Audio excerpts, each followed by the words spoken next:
Hello दोस्तों, मेरा नाम लवकुश चौधरी है। हमने स्टडी होम के नाम से एक नया यूट्यूब चैनल क्रिएट किया है।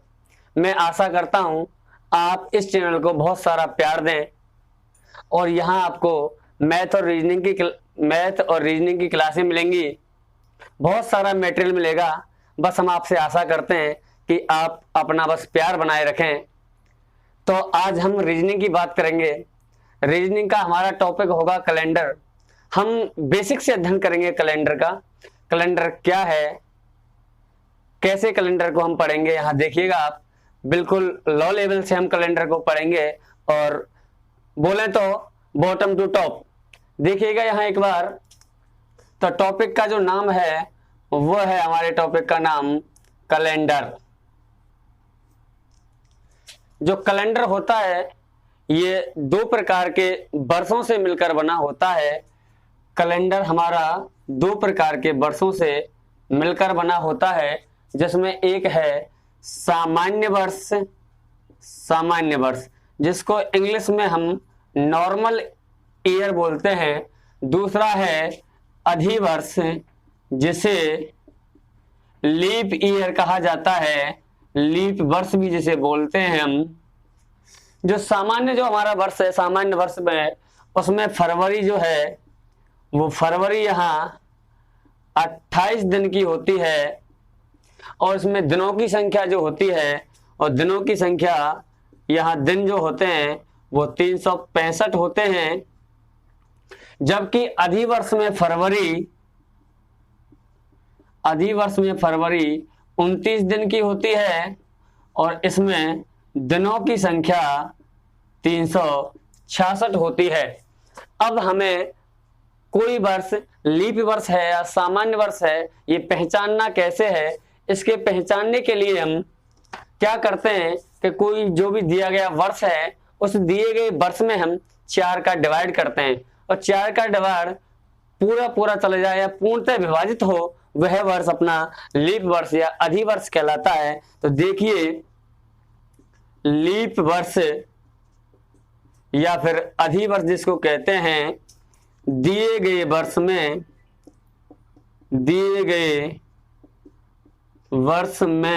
या दिए गए वर्ष के अंतिम दो अंक 4 से पूर्णतः विभाजित हों, 4 से पूर्णतः विभाजित हों तो वे लीप वर्ष कहलाते हैं। तो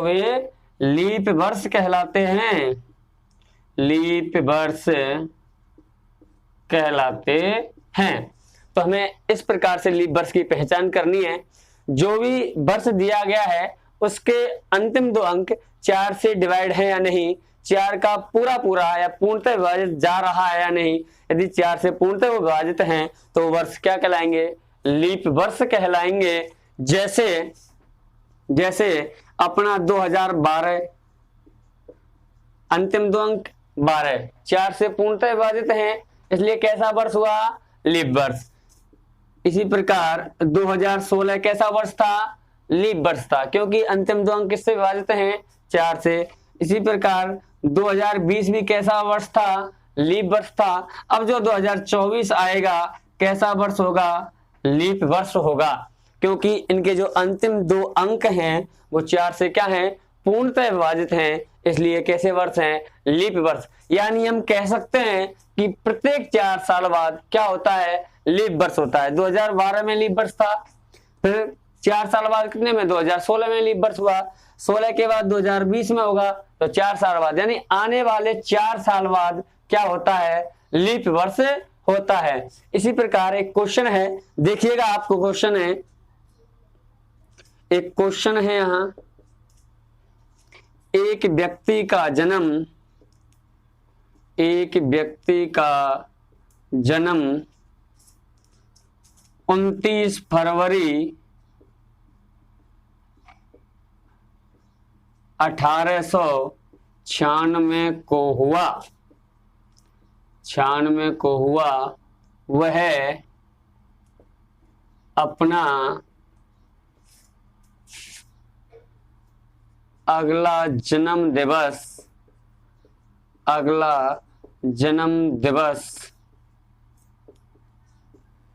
किस वर्ष मनाएगा? वह अपना जन्म दिवस किस वर्ष मनाएगा? एक व्यक्ति का जन्म 29 फरवरी 1896 को हुआ, वह अपना अगला जन्म यानी नेक्स्ट जो बर्थडे है वो किस वर्ष मनाएगा? तो कुछ लोग सोच रहे होंगे कि उसका जन्म दिवस 1896 को हुआ और प्रत्येक 4 साल बाद लीप वर्ष आता है, 29 फरवरी 1896 यानी लीप वर्ष है, तो ऐड करेंगे 4, आंसर आ रहा होगा 19 से, जो कि गलत है, क्योंकि 19 से क्या है, एक शताब्दी वर्ष है और शताब्दी वर्ष में हम 4 से डिवाइड ना कर कितने से डिवाइड करते हैं, 400 से। और जो शताब्दी वर्ष वही लीप वर्ष होते हैं जो 400 से पूर्णतः विभाजित होते हैं, वो वर्ष क्या होते हैं, शताब्दी वर्ष होते हैं, शताब्दी वर्ष लीप वर्ष होते हैं। इसलिए वह अपना जन्म दिवस कब मनाएगा, 1904 को अपना जन्म दिवस मनाएगा, क्योंकि 1900 क्या है, एक शताब्दी वर्ष है और शताब्दी वर्ष है तो हम कितने से डिवाइड करेंगे यहाँ, 400 से, और जो 400 का डिवाइड यहाँ जा नहीं रहा, इसलिए कैसा वर्ष है, सामान्य वर्ष है। तो अपना जन्म दिवस कब मनाएगा, 1904 में। स्क्रीनशॉट लेना चाहते हैं ले सकते हैं।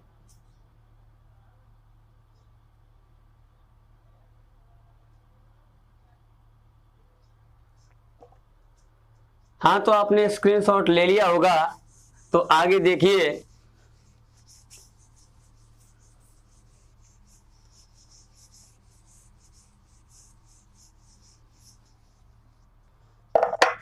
तो यहां हम नोट डाल के लिखेंगे शताब्दी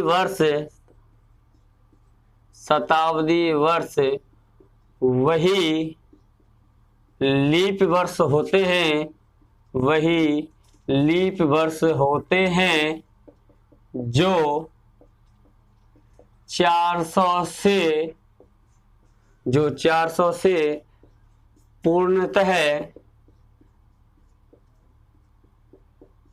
विभाजित होते हैं। तो शताब्दी वर्ष वही लीप वर्ष होंगे जो 400 से क्या होते हैं, पूर्णतः विभाजित होते हैं, वो क्या होंगे, अपने शताब्दी लीप वर्ष होंगे। जैसे अब हमें शताब्दी वर्ष कैसे पहचानना है, जिन वर्ष के अंतिम 2 अंक में 0 यानी जहां डबल जीरो आ जाए वो वर्ष क्या होंगे, अपने शताब्दी वर्ष होंगे। और शताब्दी वर्ष लीप वर्ष कौन से होंगे, जो 400 से पूर्णतः विभाजित होंगे। जैसे 2000 400 से क्या है, पूर्णतः विभाजित है, इसलिए कैसा वर्ष है, शताब्दी वर्ष है। जैसे 24 400 से पूर्णतः विभाजित है, कैसा वर्ष है, शताब्दी वर्ष है। तो अभी तक जो हमने पढ़ा है वो पढ़ा है कि कैलेंडर जो होता है वो 2 प्रकार के वर्षों से मिलकर बना होता है, एक होता है सामान्य वर्ष, एक होता है अधिवर्ष। अब अधिवर्ष कैसे पहचानना है, अधिवर्ष यानी लीप वर्ष, ये पहचानना कैसे है, ये ऐसे पहचानना है कि जो भी वर्ष दिया गया है उसके अंतिम 2 अंक 400 से पूर्णतः विभाजित हैं या नहीं है। यदि वो अंतिम 2 अंक 4 से पूर्णतः विभाजित हैं तो वो वर्ष अधिवर्ष है। ऐसे ही शताब्दी वर्ष वही लीप वर्ष हैं जो 400 से पूर्णतः विभाजित हैं। अब इससे आगे क्वेश्चन है, लिख दे रहा हूं, आपको देखना है कि कौन कौन से वर्ष यहाँ लीप वर्ष हैं और कौन कौन से वर्ष यहाँ सामान्य वर्ष हैं। जैसे 1906, 2100, 1896, 2200, जैसे कि 2500, 1794। तो यहाँ कुछ संख्याएं आपको दी गई हैं, कुछ वर्ष दिए गए हैं, आपको पहचान करना है कौन सा इनमें से लीप है, कौन सा सामान्य है। तो देखिएगा, कर लिया होगा आपने, नहीं तो यहां देखिएगा आप 1906। हम अंतिम 2 अंक देखते हैं, अंतिम 2 अंक 4 से पूर्णतः विभाजित नहीं है, इसलिए हम कह सकते हैं यह कैसा वर्ष है, यह सामान्य वर्ष है। 2100, अब ये शताब्दी वर्ष है, क्योंकि अंत में क्या है, 2 जीरो है, डबल जीरो है, इसलिए शताब्दी वर्ष है। और शताब्दी वर्ष लीप वर्ष है या नहीं, इसको चेक करने के लिए हम कितने का डिवाइड करते हैं, 400 का डिवाइड करते हैं। तो हम 400 का यहाँ डिवाइड करेंगे, 400 से पूर्णतः विभाजित नहीं है, ये पूर्णतः विभाजित नहीं है, ये भी कौन सा वर्ष है, सामान्य वर्ष है। 1896 यानी अंतिम 2 अंक 4 से पूर्णतः विभाजित हो जाएंगे, 96 4 से पूर्णतः विभाजित है, इसलिए यहाँ कौन सा वर्ष होगा, ये लीप वर्ष होगा, अधिवर्ष होगा। 2200 ये शताब्दी वर्ष है, तो शताब्दी में 4 नहीं, अपन 400 का डिवाइड करते हैं, तो 400 से हम डिवाइड करेंगे तो पूर्णतः विभाजित नहीं होगा, इसलिए कौन सा वर्ष हुआ, यह भी सामान्य वर्ष हुआ। कौन सा वर्ष हुआ, सामान्य वर्ष हुआ। यहाँ 2500 भी 4 से पूर्णतः विभाजित नहीं है, 400 से, क्योंकि डबल जीरो जब अंत में आ जाए तो हम कैसा वर्ष मानते हैं उसे, शताब्दी वर्ष हम उसे मानते हैं। अब देखिएगा 400 से पूर्णतः विभाजित नहीं है, तो ये कैसा वर्ष है, ये सामान्य वर्ष है, इसलिए लिख देंगे ये सामान्य वर्ष होगा। 1794 नहीं 94, अंतिम 2 अंक 4 से पूर्णतः विभाजित नहीं है, इसलिए ये भी कैसा वर्ष होगा, सामान्य वर्ष होगा। तो दोस्तों, जैसा कि मैं आप समझ गए होंगे कि लीप वर्ष क्या होता है, शताब्दी वर्ष क्या होता है, इनको कैसे चेक करना होता है, एक बार फिर से सुन लीजिएगा। हमें लीप वर्ष चेक करने के लिए वर्ष के अंतिम 2 अंकों में 4 का डिवाइड करना होता है। यदि 4 का डिवाइड वहां पूरा जाता है तो वह वर्ष लीप वर्ष कहलाते हैं। यदि 4 का डिवाइड पूरा नहीं जानता तो वह सामान्य वर्ष कहलाते हैं। अब देखिएगा शताब्दी वर्ष कौन से होंगे, जिन वर्षों के अंतिम 2 अंक डबल जीरो होंगे या 00 लास्ट में जो होगा वो शताब्दी वर्ष होंगे। और शताब्दी वर्ष लीप वर्ष है या नहीं, इसको चेक करने के लिए हम 400 से डिवाइड करते हैं। आप स्क्रीनशॉट लेना चाहते हैं तो ले सकते हैं।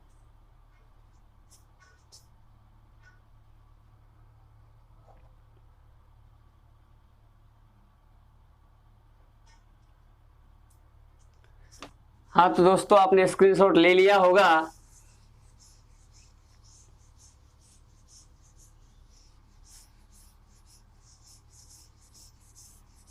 तो आगे बात करते हैं हम, ये तो लीप वर्ष और सामान्य वर्ष की बातें हुई। आगे बात करते हैं हम, देखिएगा यहाँ नोट डालिएगा। सामान्य वर्ष में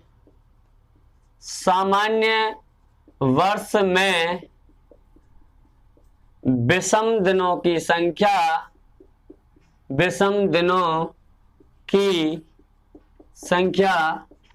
1 होती है,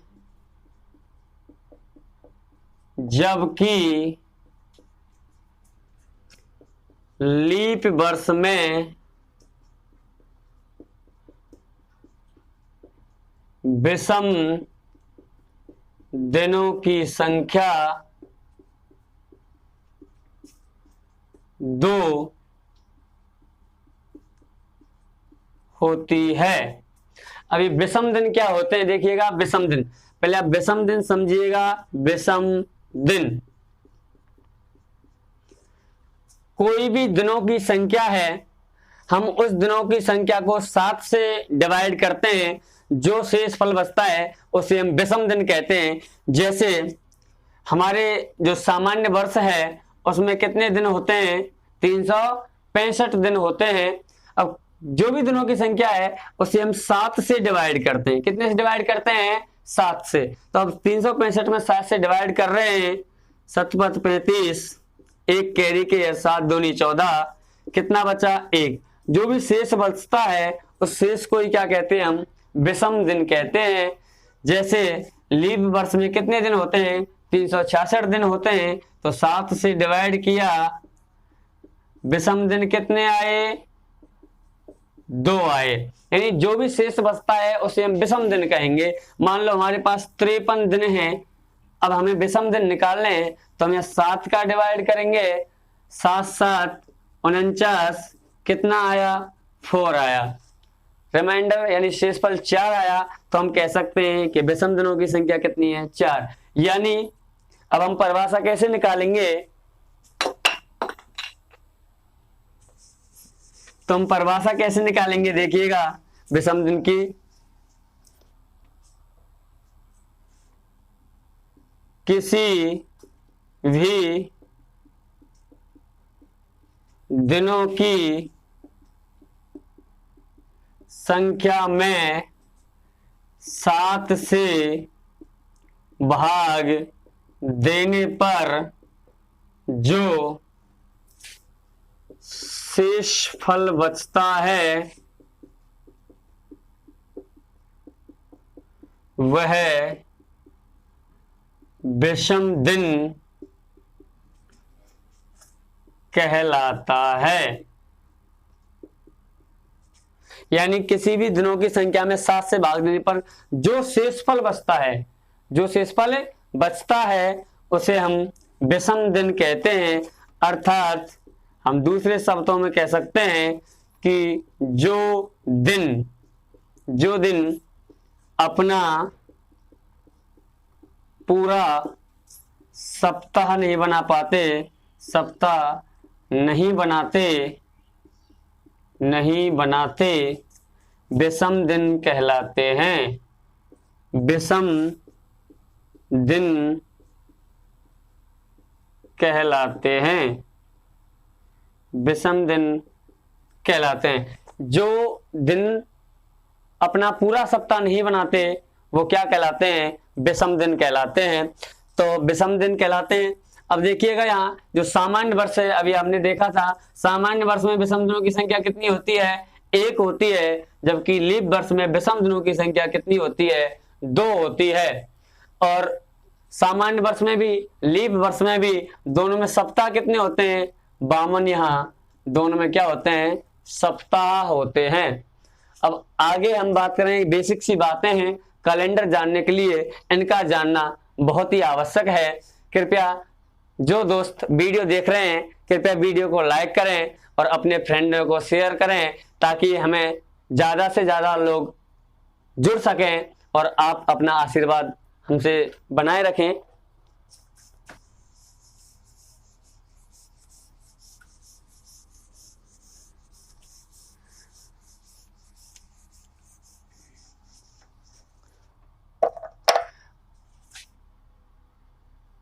आगे देखिएगा, आगे अध्ययन करते हैं हम।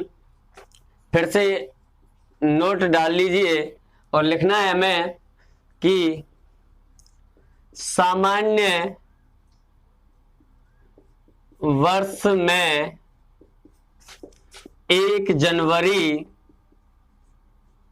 और 31 दिसंबर का दिन समान होता है।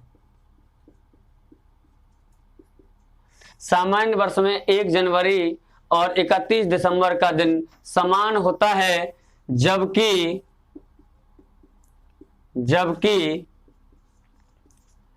लीप वर्ष में 1 जनवरी और 31 दिसंबर का दिन लगातार होते हैं।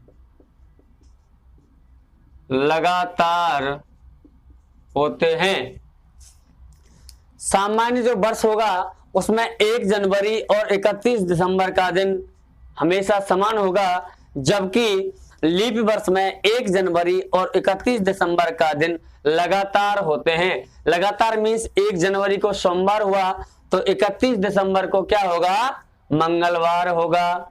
इसका मतलब है लगातार होते हैं। कब होते हैं लगातार? लीप वर्ष में। और सामान्य वर्ष में क्या होते हैं? सामान्य वर्ष में हमेशा समान रहते हैं। अब यहां तक की बेसिक बातें हो गई हैं। इससे आगे हम अब क्वेश्चन करना स्टार्ट करेंगे। कैलेंडर में किस प्रकार के क्वेश्चन आते हैं, किस प्रकार हमें सॉल्व करने हैं, क्या क्या हमारी शॉर्ट ट्रिक्स रहेंगी, अभी थोड़ी देर में आपके सामने वाले आने हैं।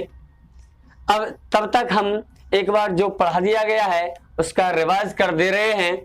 हमने बात की थी कैलेंडर की, तो हमने बताया था कि कैलेंडर जो होता है दो प्रकार के वर्षों से मिलकर बना होता है। एक होता है सामान्य वर्ष और एक होता है अधिवर्ष।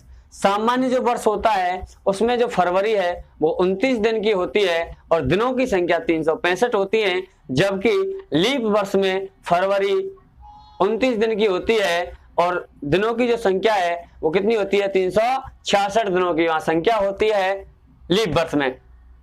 अब हमें कोई वर्ष लीप वर्ष है या सामान्य वर्ष है उसे पहचानना कैसे है? तो पहचानने के लिए हम वर्ष के जो अंतिम 2 अंक हैं, अंतिम 2 अंकों को 4 से विभाजित करना है। यदि वो 4 से पूर्णतः विभाजित हो जाएं या 4 का पूरा पूरा भाग चला जाए तो वो वर्ष लीप वर्ष कहलाते हैं।